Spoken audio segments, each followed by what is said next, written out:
ज्ञान चैतन्य प्रसारम्।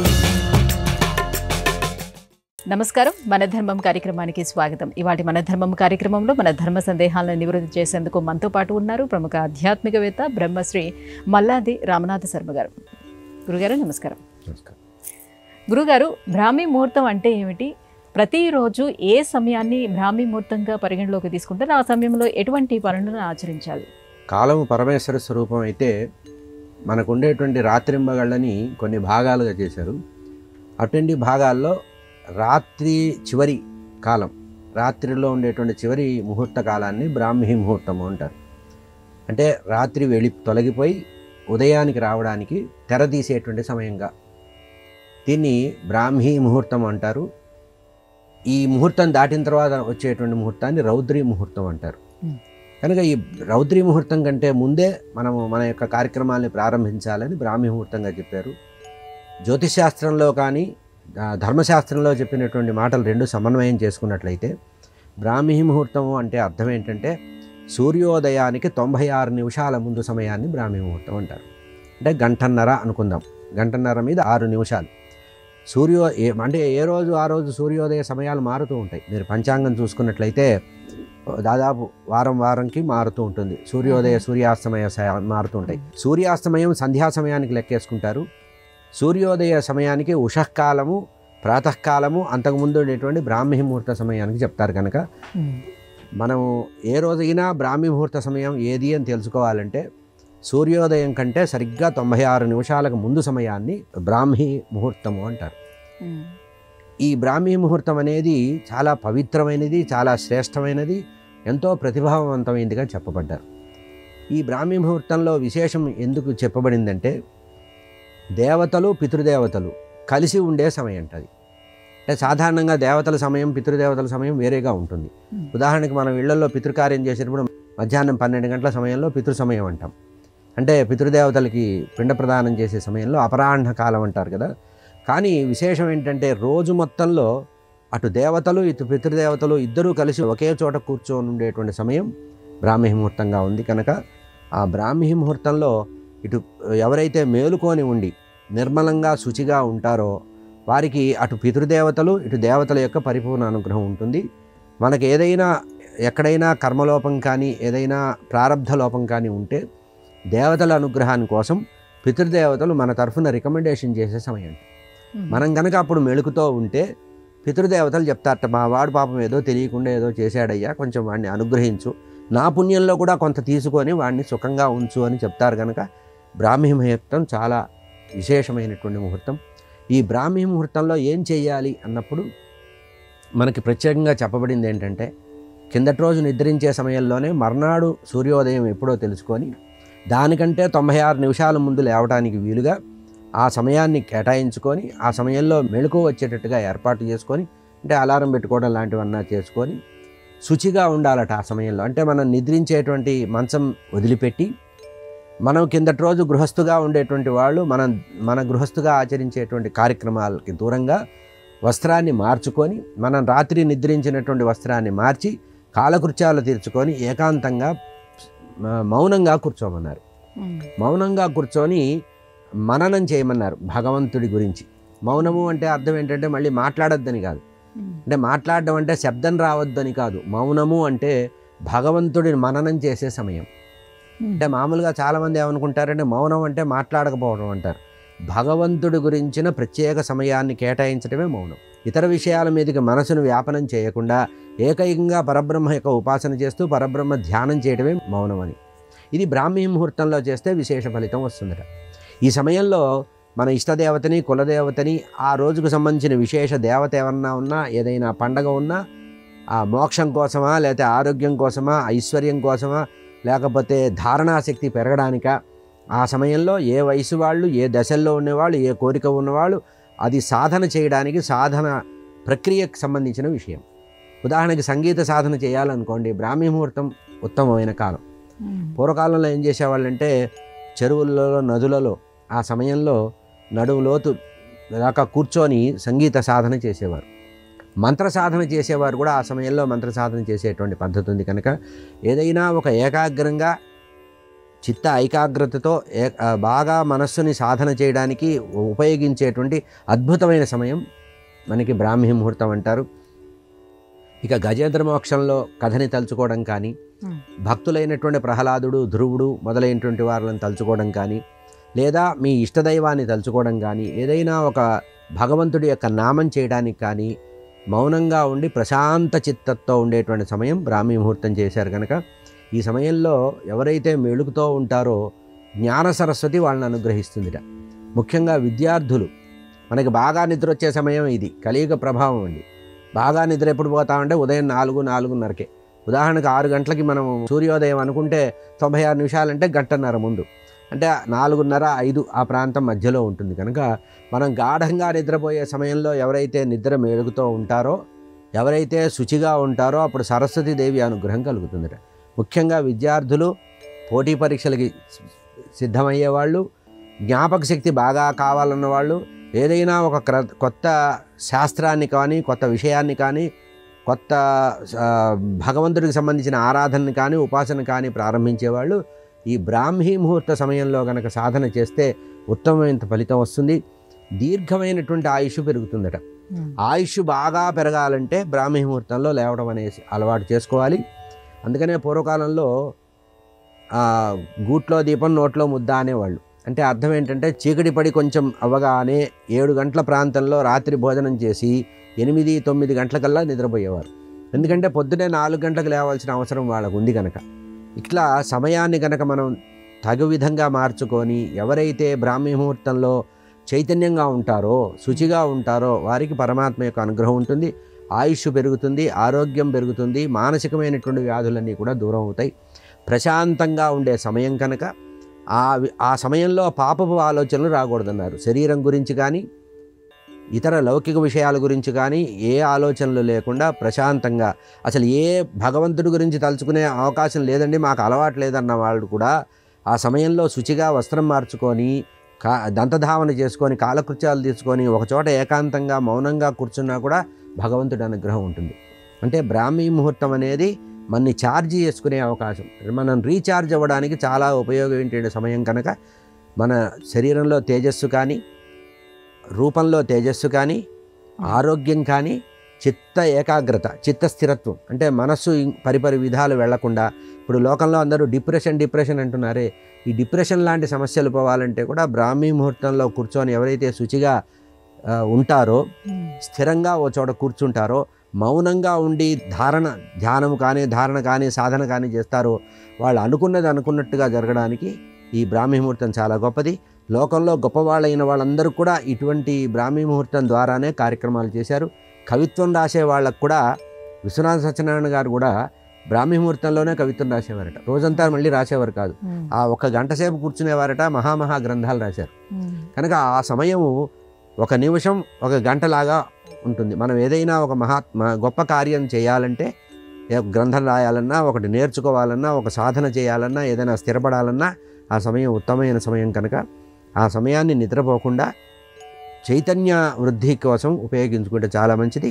బ్రాహ్మీ ముహూర్తం అనేది మనిషిని ఉద్ధరించడానికి పరబ్రహ్మ కల్పించినటువంటి ఒక పవిత్రమైనటువంటి చాలా ప్రభావవంతమైన సమయం. గురువుగారు, మోక్షం పొందడానికి జ్ఞానయోగం కావాలా, కర్మయోగం కావాలా? మనకి మామూలుగా శాస్త్రంలో చెప్పిన దాని ప్రకారం 3 యోగాలు ఉన్నాయి: కర్మయోగం, జ్ఞానయోగం, మోక్షయోగం. అంటే దాన్నే సన్యాస యోగం అన్నారు. ఎప్పుడూ కూడా కర్మలు చేయంది ఏది రాదు. ముందు నీ డ్యూటీ నువ్వు చేయటమే కర్మ, డ్యూటీ చేయడాన్నే కర్మ అన్నారు. కనుక ముక్కు మూసుకొని కూర్చుంటే మోక్షం రాదు. మనం చేయవలసినటువంటి మన డ్యూటీ అంటే కర్తవ్య కర్మలన్నీ కూడా నిష్కామంగా చేసుకుంటూ కర్మ ఫలితాన్ని ప్రాథమిక దశల్లో అనుభవిస్తూ ఉండాలట. కర్మని 3 రకాలుగా విభజించుకోవాలన్నారు. కర్మ చెయ్యి, కర్మఫలాన్ని అనుభవించు, కర్మ చెయ్యి, ఫలితాన్ని వదిలిపెట్టు, కర్మ కూడా వదిలిపెట్టు. అంటే కర్మయోగము, ఆ తర్వాత నిష్కామ కర్మ, ఆ తర్వాత కర్మ సన్యాసం, 3 చేయాలి. ఈ కర్మ చేసినంతకాలం కొంత జీవితంలో కొంత దశ అంతా కూడా కర్మ చేయాలి. ఆ కర్మ ద్వారా కర్మ చేస్తూ చేస్తూ జ్ఞానాన్ని వృద్ధి చేసుకోవాలి. ఆ జ్ఞానాన్ని బాగా వృద్ధి చేసుకున్న తర్వాత కర్మలను వదిలిపెట్టి మోక్షం వైపు, వైరాగ్యం వైపు వెళ్ళాలి. కనుక ప్రతివారి జీవితంలో కూడా కర్మ ప్రాథమికమే. కర్మ తప్పించుకోవటం అంటే పలాయనవాదమే. అది తప్పించుకొని తిరగడమే కనుక ప్రతివాడు కూడా కర్మ చేయాలి. అందుకనే భారతంలో చెప్పింది, ప్రధానంగా చెప్పబడింది భగవద్గీతలో కూడా, కురు కర్మ, నువ్వు కర్మ చేయి, నీ బాధ్యతలు నువ్వు నిర్వహించు, నీ బాధ్యతలు నిర్వహించి బాధ్యతలన్నీ అయిన తర్వాత అప్పుడు జ్ఞానం వైపు వెళ్ళు. ఈ బాధ్యతలు నిర్వహిస్తూ జ్ఞానం అనేది సంపాదిస్తూ ఉండు. అంటే మనం బాగా ఉద్యోగం చేసి మంచి వయసులో ఉన్నప్పుడు ఎట్లా సేవింగ్స్ చేస్తూ ఉంటామో అట్లా మనం కర్మలు చేస్తూ కర్మ ద్వారా జ్ఞానాన్ని కూడబెట్టుకొని ఆ జ్ఞాన సముపార్జన చేసిన తర్వాత ఆ జ్ఞానాన్ని భగవద్ దర్శనం కోసం వైరాగ్యం వైపు వెళ్ళాలి. అంటే అర్థం ఏంటంటే కర్మలు చేస్తూ కర్మ ఫలితాలను అనుభవిస్తూ, ఆ తర్వాత కర్మలు చేస్తూ కర్మ ఫలాన్ని వదిలిపెడుతూ, ఆ తర్వాత కర్మని కూడా వదిలిపెట్టడం అనేది ఒక పద్ధతి కనుక ఇది ఒక్కొక్క మెట్టు ద్వారా ఒక్కొక్క స్టేజ్లో ఒక్కొక్కటి చేయాలి కనుక ప్రతి వారి జీవితంలో కర్మ ప్రధానమే, జ్ఞానము ప్రధానమే, ఆ తర్వాత భక్తి ప్రధానమే, వైరాగ్యం ప్రధానమే. కేవల భక్తి రాదు. మనం ఏమనుకుంటామంటే రోజు గుళ్ళోకి వెళ్ళి ప్రదక్షిణాలు చేసి ఉపవాసాలు చేసి ప్రసాదాలు తింటే భక్తి వస్తుందని లెక్కడా లేదు, ప్రమాణం లేదు. భాగవతం ఏం చెప్పిందంటే జ్ఞానము కర్మ జ్ఞానము తర్వాత వైరాగ్యం భక్తి వస్తుందట. అంటే భక్తి అనే దానికి చివరి స్థానం ఇచ్చారు, అంటే పై స్థానం ఇచ్చారు. మనం ప్రతివాడు భక్తుడు అనుకుంటాం కానీ భక్తి అంత తొందరగా రాదట. భగవంతుడు కూడా ఏం చేస్తాడంటే భక్తిని ఇవ్వట. ఏదో నీ దగ్గరికి భగవంతుడి దగ్గరికి ఎవరన్నా వెళ్ళగానే 4 కోరికలు తీర్చడానికి 4 కోరికలు కల్పించి తనకి దగ్గర రాకుండా పంపించేస్తూ ఉంటాడు. భగవంతుడికి బాగా దగ్గర కావాల్సిన అన్నవాడికి కోరికలు ఉండవట. మీరు అందుకనే చూడండి, ప్రహ్లాదుడు కోరికలు లేనివాడు. భగవంతుడు ప్రహ్లాదుడిని పిలిచి హిరణ్యకశిపుని సంహరించిన తర్వాత ఒళ్ళో కూర్చోబెట్టుకొని నాయనా నీకు ఏదైనా వరం ఇస్తారా కోరుకోమంటాడు. అప్పుడు ప్రహ్లాదుడు అన్న మాట ఏంటంటే, లోకంలో అందరిలాగా నన్ను మోసం చేయొద్దు, ఎవడు పడితే వాడు ఎదురుగా వస్తే ఒక కోరిక వరం ఇచ్చేసి పంపించేస్తున్నావు, నువ్వు అందరినీ మోసం చేసినట్టు నన్ను మోసం చేయలేవు, నాకు అసలు కోరికలు లేవు అన్నాడు. కోరికల్ని జయించటమే భక్తి కనుక మనం నిత్యం చేసేటువంటి భక్తి కానీ మనం నటించేటువంటిది కానీ భక్తి కాదు, ఇది భుక్తే. మన కోరికల్ని సాధించడానికి మనం చేసేటువంటి యాక్టివిటీవే కానీ నిజమైన భక్తి ఎప్పుడు వస్తుందంటే పరిపూర్ణ వైరాగ్యం వస్తేనే భక్తి వస్తుంది. ఇది నాది కాదు అనుకొని ఎప్పుడైతే మనం అనుకుంటామో, ఇది నాకు వద్దని ఎప్పుడైతే అనుకుంటామో అప్పుడు భగవంతుడు భక్తిని ఇస్తాడు. కనుక కర్మలు చేయడం ద్వారా జ్ఞానం వస్తుంది, అంటే అనుభవం వస్తుంది. ఆ వచ్చిన అనుభవాన్ని భగవంతుడికి వైరాగ్యం వైపు మరలించుకుంటే ప్రతివాడికి మోక్షహేతు అవుతుంది. కనుక ప్రతివాడికి కర్మ చాలా ప్రధానమైనది. కర్మ లేకుండా ఏదీ లేదు. కర్మ ఫండమెంటల్ అన్నమాట, ప్రాథమికమైన అవస్థ కర్మే. కర్మ చేయకపోతే ప్రపంచం లేదు. అందుకనే ఇతర మతాలు ఎందుకు నశించినాయి అంటే, బౌద్ధ జైన మతాలు ఎందుకు బలహీనపడ్డాయి అంటే వాళ్ళు కర్మని తిరస్కరించారు. కర్మకాండాన్ని తిరస్కరించి కేవలము జ్ఞానము వైరాగ్యమే ప్రధానం అన్నారు. కనుక ప్రతివాడు సాధువుల్లో కలిసిపోయి వైరాగ్యంగా సన్యాసం తీసుకోమని ప్రచారం చేశారు. కనుక బౌద్ధ మతము మొదలైనటువంటి మతాలు ఎందుకు ఎక్కువగా సమాజంలో లేకుండా వైదిక మతమే ఎందుకు ఎక్కువగా ఉంది, సనాతన వైదిక మతమే ఎందుకు ఉందంటే కర్మ జ్ఞాన వైరాగ్యాలు ప్రధానంగా చెప్పారు. ఈ మూడింటిని అనుష్ఠించమన్నారు. కనుక కర్మ ప్రధానమైనదే జీవితము, కర్మ ప్రధానము. భగవంతుడు మన్ని పనిచేయడానికే పుట్టించాడు. మనం ఏదైనా ఒకటి చేసి సమాజ ఉద్ధరణో లేకపోతే కుటుంబ ఉద్ధరణో చేయడానికే మనం సృష్టించాడు. కనుక మనం ఒక మిషన్ లాంటి వాళ్ళం. మనం మిషన్ స్విచ్ ఆఫ్ చేసి కూర్చుంటే మిషన్ ఏమవుతుంది, శవం అవుతుంది.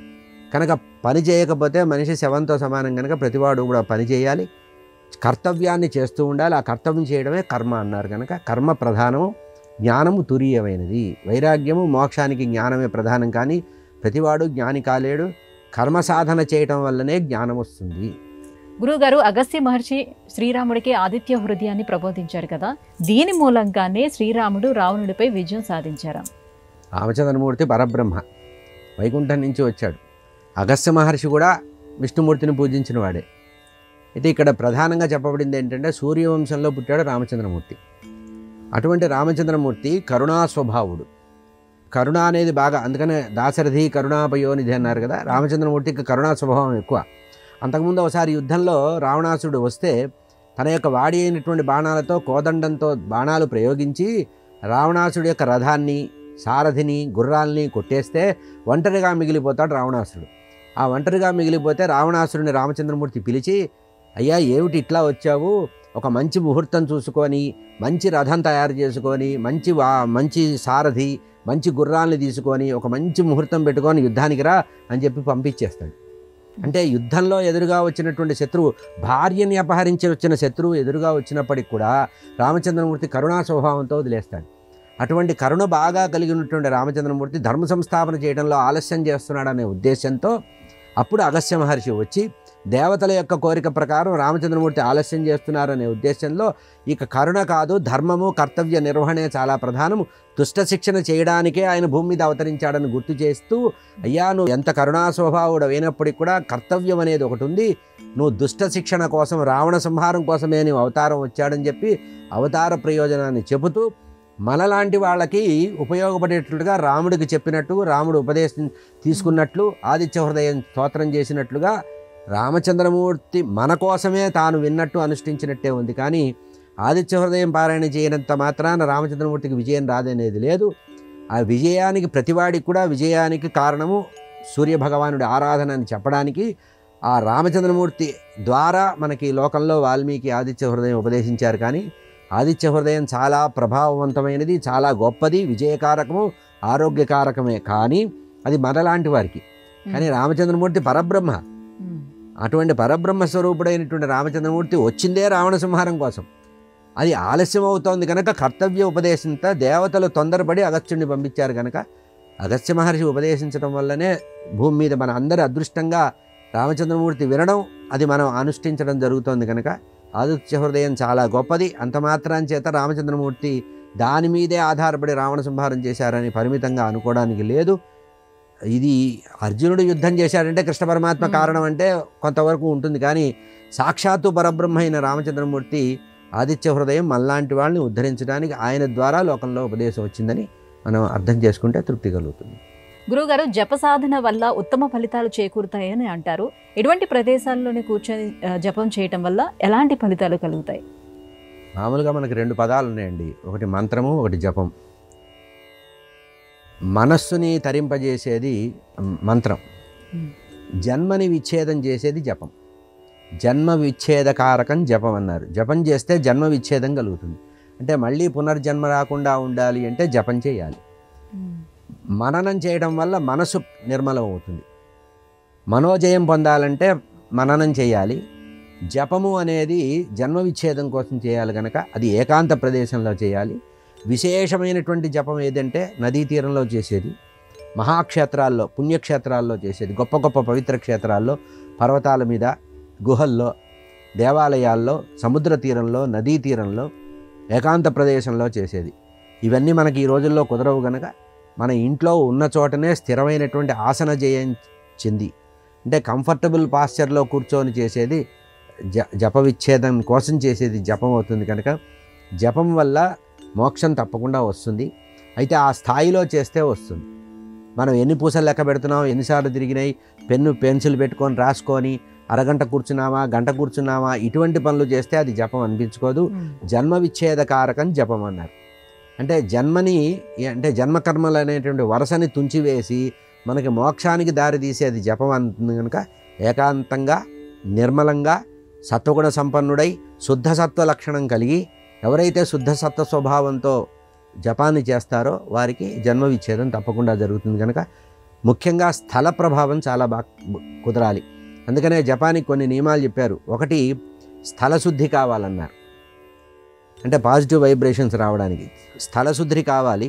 ఆ తర్వాత ఆసన శుద్ధి కావాలి. ఆసన జయము అంటారు. భాగవతంలో అనేక సందర్భాల్లో చెప్పారు ఆసన జయం పొందాలి.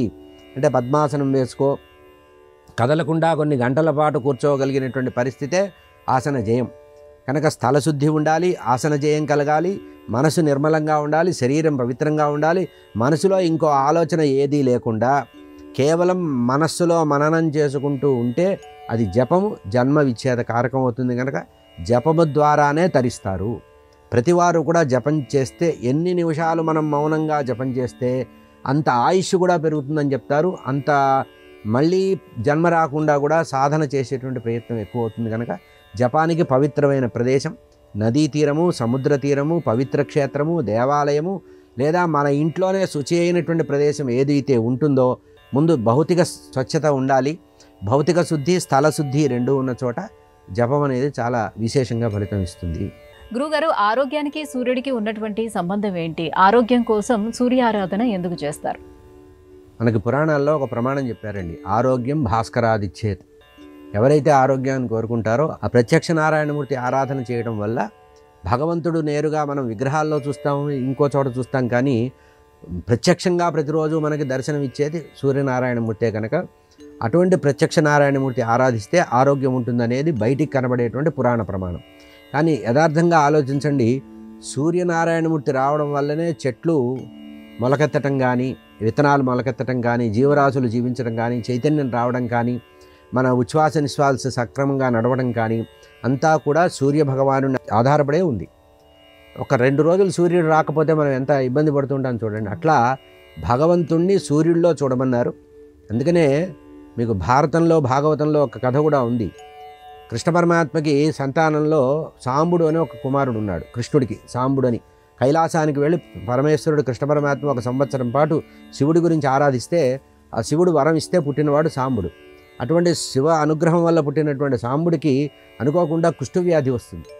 కుష్ఠవ్యాధి కలిగితే ఏం చేయాలంటే అప్పుడు ఋషులు కృష్ణ పరమాత్మ దగ్గరికి వచ్చి చెప్పారు, నీ కుమారుణ్ణి సూర్యారాధన చేస్తే ఈ వ్యాధి తగ్గుతుంది అని చెప్పారు. అప్పుడు ఆ సాంబుడు వెళ్ళి సూర్యారాధన చేస్తే ఆయనకి శరీరం నిండా వచ్చినటువంటి కుష్ఠవ్యాధి పోయిందన్నారు. ఇదే కాకుండా మనకి మయూర శతకం అని ఒక శతకం ఉంది. ఆ మయూర కవి కూడా ఈ శరీరానికి వచ్చినటువంటి వ్యాధి పోవాలంటే సూర్యనారాయణమూర్తిని కీర్తిస్తే పోయిందన్నారు. కనుక వైద్యపరంగా ఆలోచించినా, విజ్ఞాన శాస్త్రపరంగా ఆలోచించినా కూడా సూర్యుడి యొక్క కిరణాల ద్వారా ఆరోగ్యానికి వృద్ధి ఉంటుంది. అంతేకాకుండా ఈ సూర్యనారాయణమూర్తి ఎంత గొప్ప ప్రభావం అంటే, సూర్యుడు తన యొక్క కిరణాల ద్వారా సముద్రంలో ఉండేటువంటి జలాన్ని తీసుకొని, ఉప్పు నీటిలో నుంచి ఉండేటువంటి స్వచ్ఛమైనటువంటి జలాన్ని తీసుకొని మేఘ రూపంలో తయారు చేసి ఆ మేఘం ద్వారా జీవులందరికీ వర్షాన్ని కురిపించి జీవులందరికీ కూడా ఆహారాన్ని ఇస్తున్నాడు. అమృతప్రాయమైనటువంటి జలాన్ని ఇచ్చేది కూడా సూర్యుడే. కనుక సమస్త జీవుల్ని చైతన్యపరిచేది సూర్యభగవానుడే. ప్రత్యక్షంగా నేనున్నాను అని భగవంతుడు సూర్యనారాయణమూర్తి రూపంలో వస్తారు. అందుకనే సూర్యభగవాన్ ఆరాధన ఎట్లా చేయమన్నారంటే, పొద్దున్నే లేవగానే స్నానం చేసి సూర్యోదయం అవుతున్న సమయంలో ఉషఃకాలము అంటారు. అంటే లేత సూర్యుడు తూర్పు కనుమల నుంచి ఉదయించే సందర్భంలో రాగి చెంబులో నీళ్లు తీసుకొని, ఎర్రగా ఉండేటువంటి పూలను తీసుకొని చేతిలో పెట్టుకొని సూర్యనారాయణమూర్తికి అర్ఘ్యం ఇచ్చినట్లయితే 12 సార్లు సూర్యభగవానుడికి కనుక నీళ్లు వదిలితే శరీరం వజ్రమయం అవుతుందన్నారు. ఆరోగ్యం భాస్కరాదిచ్చేత్. ఎవరైతే ఆరోగ్యం కావాలనుకుంటారో వాళ్ళు భాస్కరుడు అంటే చైతన్యం కలిగించేటువంటి సూర్యనారాయణమూర్తి ఆరాధన చేయడం అనేది ప్రాచీన కాలం నుంచి ఉంది. అసలు పూర్వకాలంలో ఒక నియమం ఉండేది. ఏ రోజు సూర్యుడు కనపడకపోతే ఆ రోజు ఉపవాసం చేసేవారు. సూర్యభగవానుడు కనపడితే వెళ్ళి ఆరు బయటకు వచ్చి నిలబడి సూర్యుడికి నమస్కారం చేసి ఇంట్లోకి వచ్చి భోజనం చేసేవాళ్ళు. ఈరోజు సూర్యుడు కనపడలేదు కనుక నేను భోజనం చెయ్యను అనేటువంటి సంప్రదాయం ప్రాచీన కాలంలో ఉండేది. ఎందుకంటే సూర్యభగవానుడిని దర్శించిన తర్వాత తిన్న ఆహారమే అమృతం అవుతుంది, లేదంటే వ్యాధికి కారణం అవుతుంది. మనం కూడా చాలాసార్లు మనకి డి విటమిన్ లోపం వచ్చింది, డి విటమిన్ డాక్టర్లు చెప్తుంటారు కొంచెంసేపు ఎండలో కూర్చోవయ్యా అని. అంటే సూర్య ఆరాధన చేయమని అర్థం. అందుకనే సూర్య నమస్కారాలు, అరుణం పారాయణ చేయడం, సూర్య నమస్కారాలు చేయడం అనేటువంటి సంప్రదాయం ఉంది. కనుక ఆరోగ్యం భాస్కరాదిచ్చేత్ అనే విషయం మర్చిపోకుండా సమస్తమైనటువంటి జీవులు కూడా ఆరోగ్యంగా ఉండాలంటే సూర్య ఆరాధన చేయమని సనాతన సంప్రదాయం. అది ఎండలో కూర్చుంటావా, అర్ఘ్యం ఇస్తావా, స్తోత్రాలు చేస్తావా, పారాయణ చేస్తావా, సూర్య నమస్కారాలు చేస్తావా అనేది మన స్థాయి బట్టి, మనకు ఉండేటువంటి ఓపిక బట్టి, మనకుండే సంస్కారం బట్టి చేయడం మంచిది. ప్రతివారు కూడా సూర్యనారాయణమూర్తి యొక్క ఆరాధన ద్వారానే ఆరోగ్యం పొందడం మంచిది. గురుగారు, ఇవాటి మన ధర్మం కార్యక్రమంలో మాకు వచ్చినటువంటి ఈ ధర్మ సందేహాలన్నీ కూడా నివృత్తి చేసినందుకు ధన్యవాదాలండి. నమస్కారం. ఇది ఇవాటి మన ధర్మం కార్యక్రమం. రేపు మన ధర్మం కార్యక్రమంలో మళ్ళీ కలుసుకుందాం. నమస్కారం. ఈ కార్యక్రమాన్ని తిరిగి చూడాలనుకుంటే www.youtube.com/@ETV Life Spiritual లో చూడవచ్చు.